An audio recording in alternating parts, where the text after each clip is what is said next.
बोलो जयकारा बोल मेरे श्री गुरु महाराज की जय। सभी गुरुमुख प्रेमियों से जय सच्चिदानंद। हम ये मान लेते हैं कि हमने रात को कोई सपना देखा और सपने में हमें कोई व्यक्ति दूसरे किसी व्यक्ति के बारे में कुछ उल्टा सीधा कह रहा है या हमारे अंदर कोई भ्रम पैदा कर रहा है, या यूँ समझें कि हमें कोई व्यक्ति किसी तरह का बहुत बड़ा उपहार दे रहा है। यानी अगर उपहार हमें मिलता है, कोई इनाम मिलता है, तो हम बहुत खुश होते हैं, गदगद प्रसन्न होते हैं। और किसी व्यक्ति के बारे में हमें कोई उकसाता है या गलत कोई धारणा हमारे अंदर पैदा करता है, या कोई निंदा चुगली गलत बयानी करके हमारा जो है मूड खराब हो जाता है या हमें क्रोध आता है, उस क्रोध में हम कुछ गलत कर बैठते हों किसी के उकसाने से, तो मन अशांत परेशान और एक बहुत बड़ी विपदा हम पर आ जाती है। और उस वक़्त हमारे जीवन पर भी कुछ असर हो जाए कि हम बहुत परेशान होकर जाग जाएं, या फिर सुबह तो अपने समय पर तो जागना ही होता है और उस स्वप्न की याद आती है। जिस वक़्त हम सोए होते हैं सब कुछ सत्य लगता है, सुबह जाग कर हम महसूस करते हैं कि अरे ये तो स्वप्न था, ना तो हमें किसी ने कोई बहुत बड़ा गिफ्ट दिया, उपहार दिया, ना कोई खुशी है, और ना ही किसी ने हमें किसी के खिलाफ भड़काया उकसाया, ना कोई हमारा दंगा फसाद हुआ, कुछ भी तो नहीं हुआ। यानी वो जो रात को देखा था वो अपना सा लगने वाला सपना सुबह झूठ हो गया। जिसको हम सत्य समझ रहे थे, सत्य रूप जाना, वो सुबह आँख खोलने पर झूठा हो गया। लेकिन जिसने सपना देखा वो तो झूठा नहीं हुआ, सपना देखने वाला तो झूठा नहीं है, वो तो वही का वही है। ऐसा तो नहीं कि जिसने सपना देखा कि वो रात को कुछ अलग था और सुबह जागने पर कोई उसकी हकीकत बदल गई हो। उसने तो देखा था सपना। अब हम कभी बच्चे तो थे ही। अगर आज हमारी उम्र 50-60 साल की है, 70 की है, 80 की है, 40 की है, लेकिन कभी ना कभी तो बच्चे थे। फिर हम आज युवा हो गए, जैसे मान लेते हैं कि आज हम बचपन से जवानी में आ गए हैं। अब जैसे कि बचपन गया और जवानी आ गई है, तो फिर ये जवानी भी जाएगी और बुढ़ापा आएगा। लेकिन जिसने बचपन को देखा, जवानी को देखा, बुढ़ापे को भी देखा, वो देखने वाला तो ना आया और ना गया। जैसे बचपन चला गया था, फिर चला गया, फिर जवानी थी, फिर चली जा रही है या चली जाएगी। यानी इन सब अवस्थाओं को जो देखने वाला है, महसूस करने वाला है, वो तो ना आया है ना गया है, वो वैसे का वैसे ही है। वो हर अवस्था में मौजूद रहता है, रहा है और रहेगा। जैसे सुख आता है, सुख चला जाता है, फिर दुख आता है, वो दुख भी चला जाता है, लेकिन सुख और दुख को जो देख रहा है वो तो मौजूद रहता है। वो एक ही अवस्था में रहता है, तभी तो दोनों अवस्थाओं को देख पाता है। सुख वाली अवस्थाओं को भी देख रहा है, दुख वाली अवस्था को भी देख रहा है। संत महापुरुष फरमाते हैं कि ये सच्चाई है कि हमारे भीतर, हमारे अंदर दर्शन की जो क्षमता है वो हर स्थिति में बनी रहती है। हमारे देखने समझने की उस क्षमता को साक्षी भाव कहते हैं। यानी हमारी हर हरकत पर कोई नज़र है। ये साक्षी भाव है जो हमारे अंदर हर समय बना रहता है।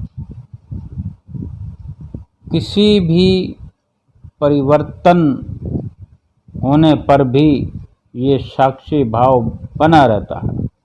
जब हम गहरी नींद में सोते हैं, बहुत गहरी नींद आती है, तो सुबह हम कहते हैं कि आज रात को बहुत बड़ी गहरी नींद आई, रात बड़ी आनंदपूर्ण निंद्रा आई। अब ये विचार करें कि गहरी निंद्रा के आनंद को किसने अनुभव किया? हम तो सो रहे थे। हम तो कहते हम तो सो रहे थे, हमें तो पता ही नहीं। लेकिन फिर ये कैसे पता लगा कि हम गहरी निंद्रा में थे? बहुत आनंद से नींद आई, बड़ी मज़ेदार नींद आई। ये शब्द कहाँ से आया?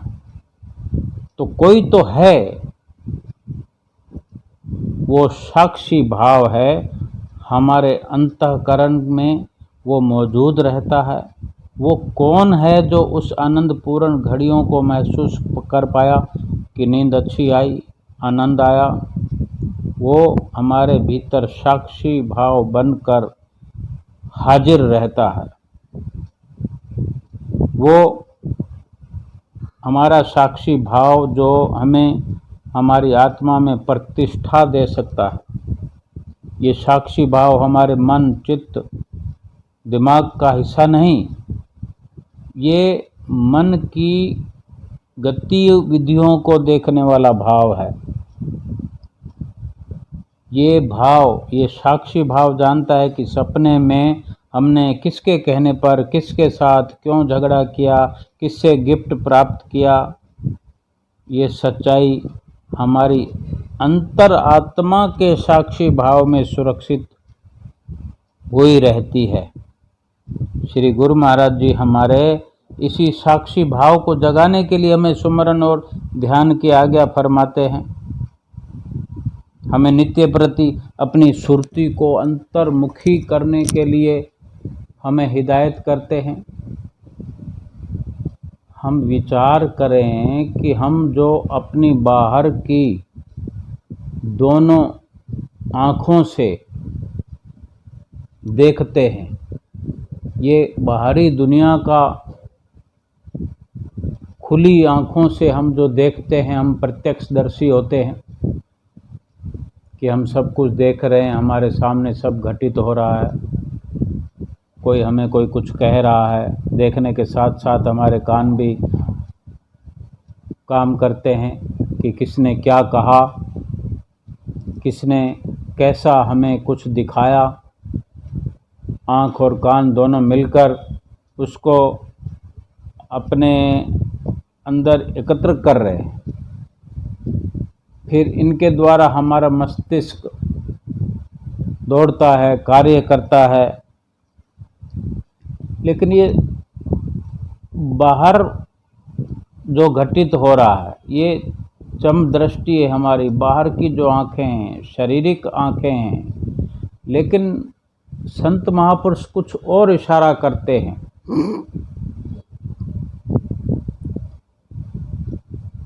उस इशारे को अगर हम समझने की कोशिश करें तो ये इन दोनों आँखों के अलावा और आँख है। उस आँख को खोलने का प्रयत्न श्री गुरु महाराज जी करते हैं। हमें जो सुमिरन के बारे में नित्य प्रति आदेश करते हैं और अंतर्मुखी सुरति को करके हमें उस सच्चाई से अवगत कराना चाहते हैं, उस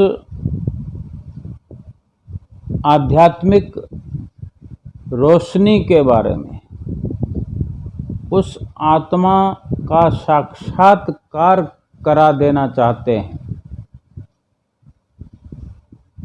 जिसको हम देखने की मांग करते आए हैं। और ये सारे संजोग इस वक्त हमारे पास एकत्र हैं कि ये मनुष्य का जन्म है हमारे पास। परिपूर्ण संत महापुरुषों की शरण मिली है हमें। गनीमत ये मौका हमें मिल गया है और हम अपनी चित्त वृत्तियों को इस शारीरिक मदद से बाहर की ओर से समेटकर अंतर की ओर कर सकते हैं श्री गुरु महाराज जी की कृपा से, आशीर्वाद से, जो वो सुमरन की हमें ताकीद करते हैं, हिदायत करते हैं उसके द्वारा। और वो जो देखने दिखाने की बात करते हैं, जो साक्षात्कार कराना चाहते हैं अपनी जीवात्मा का, उसको देखने के लिए पहले उस आँख को खोलना होगा, क्योंकि आँखों के बिना कुछ भी देखना संभव नहीं है।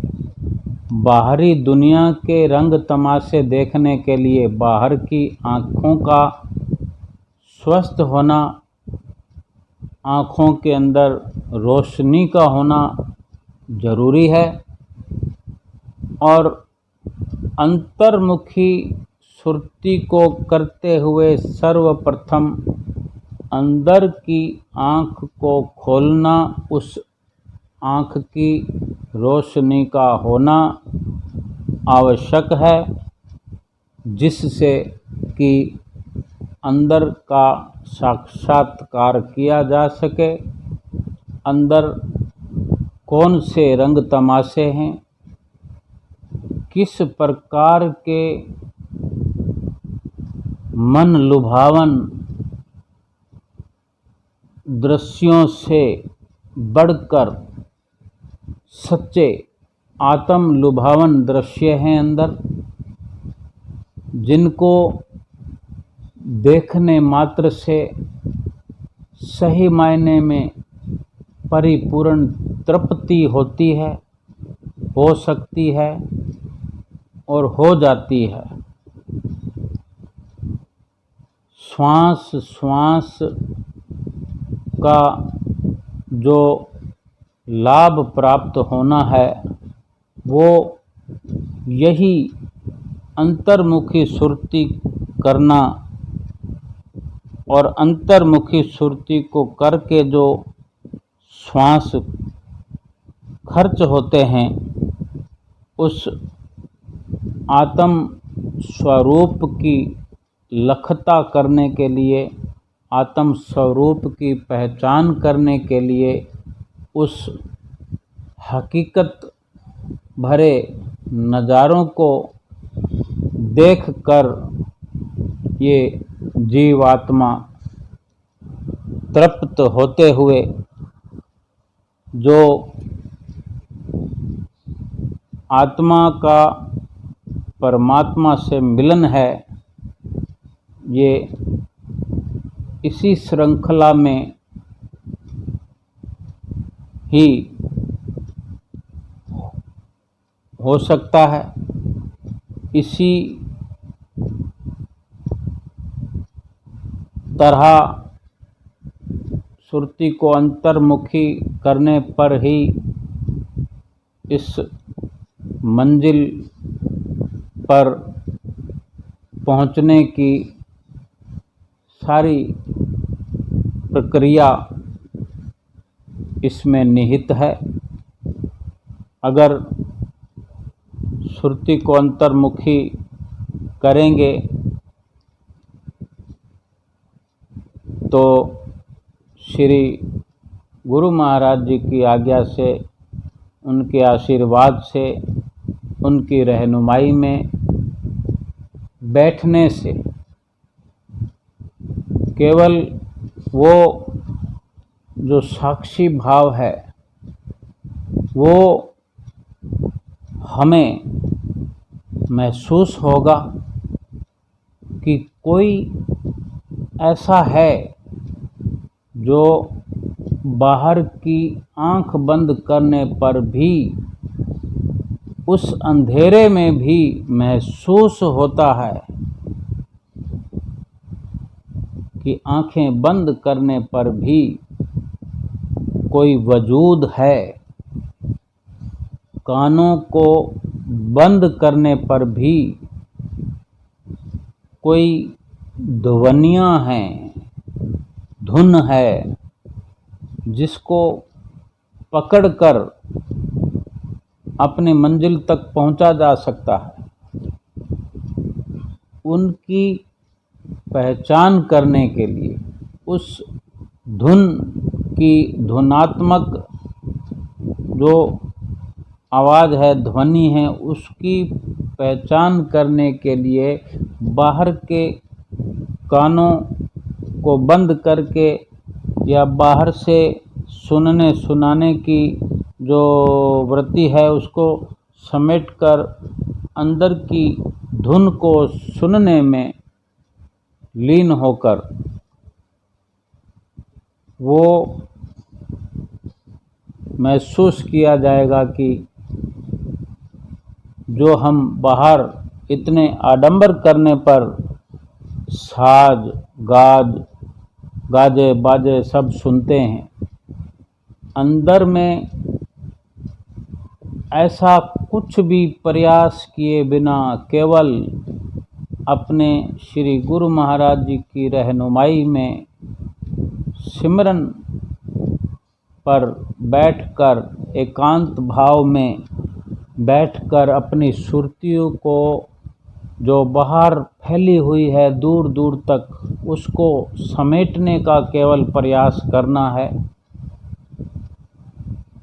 जो शारीरिक क्रिया की जिसमें कोई ज़रूरत नहीं पड़ती कि कहीं कोई सामान एकत्र करने की ज़रूरत है, कुछ उठा कर लाना है, किसी को बुला कर लाना है, ऐसा कुछ करने की ज़रूरत नहीं है। केवल बैठ जाना है, मंत्र मुग्ध होकर, एकांत होकर, और देखते रहना है। अपनी कार्रवाइयों पर नज़र रखना है, अपने श्वासों पर नज़र रखना है कि श्वास श्वास में अपनी चित्तवृत्तियों में पहले क्या चल रहा था और अब जब सुरती को अंतर्मुखी करने का प्रयास हुआ चला जा रहा है, तो अब किस तरह की कार्रवाई हो रही है, देखते रहें। और इसी श्रृंखला में जब समय बढ़ने लगता है, धीरे धीरे जब समय बढ़ता है और कुछ ढूंढने की जो लगन बढ़ती है कि मैंने उस वजूद को प्राप्त करना है, उस प्रकाश को देखना है, उन आंतरिक नज़ारों को देखना है, लेकिन उससे पहले उस आँख को अपने सही तरीके से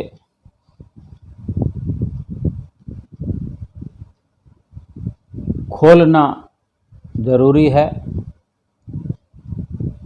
और इस प्रकार से जब समय बढ़ता जाएगा तो अंदर बैठकर, अंदर रहकर ये महसूस होने लगेगा कि मेरे अंदर अपार खजाना है, मैंने उसको ढूंढ कर ही रहना है, मैंने उसको खोजना ही खोजना है। और खोजने के लिए, ढूंढने में श्री गुरु महाराज जी मेरे साथ हैं, जो हर पल मुझे प्रयास करते हुए ताकत बख्शते हैं। और उन्हीं की रहनुमाई में अपने मंजिल मकसूद पे पहुंचा जा सकता है और पहुंचना ही है।